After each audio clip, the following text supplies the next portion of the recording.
Hello friends, I'm Dr. Vishwanath Bitte and today I'm going to talk about 20 must-read books if you are preparing for UGC or CBSE's NET and SET exam in English literature. If you are new to this channel, consider subscribing because on this channel I'll be uploading videos just like this every week, so that if you don't want to miss any of the lectures or any of the videos just like this, consider subscribing. The first thing that I would like to talk about when it comes to English literature NET examination is literary theory and the literary terms. There is another thing that you focus on is the history of English literature. It's not just British literature, but all the other literatures as well, non-British literature as well. So let's start with the glossary of literary terms, and I think that you all must have this book with you, and if you haven't yet, go and get it. And the next book for literary terms is the Penguin Dictionary of Literary Terms and Literary Theory. I'm not going to mention all the editors and the writers and editions, publisher, publication year and all those things in this video for the sake of time.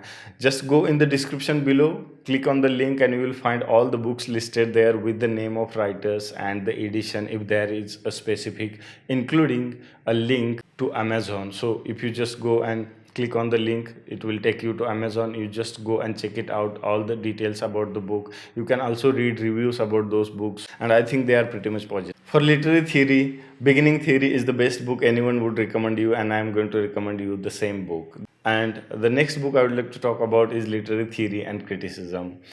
Literary theory, a very short introduction by Jonathan Kuller.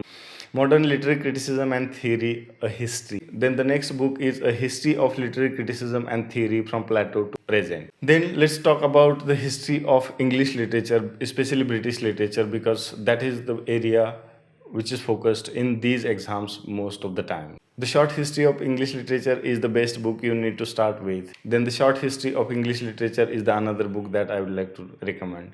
History of English Literature by Edward Albert, you might have seen that and you might have read that as well. Then A Critical History of English Literature by David Duchess is also a good book, and if you haven't yet gone through all those things, just go and get those books. And the last book in the English literature series I would like to recommend is Norton Anthology of English Literature by M.H. Abrams. So these are the books for British literature particularly, and the next I'm going to talk about the Indian literature. There are plenty of books on Indian literature as well you can go and study, but there are few that you should not skip, and that is Illustrated History of Indian English Literature. Then there is another book, and finally Indian Writing in English.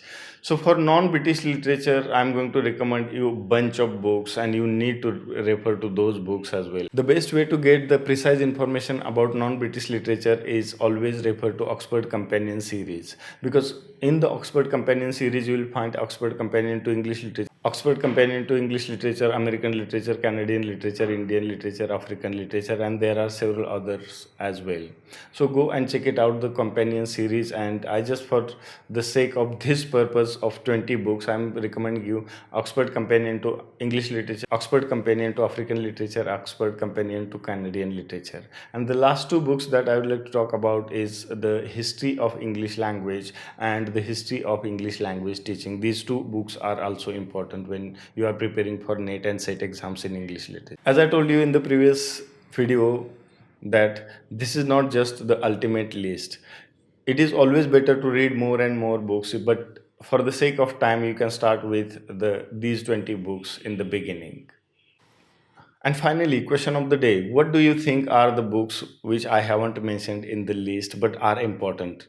Do let me know in the comments below so that other people who are watching this video might get benefited from your list and your contribution. That's it, my friends, and I'll be back in the next week with another interesting and informative video for you people, to help you people to achieve your goal.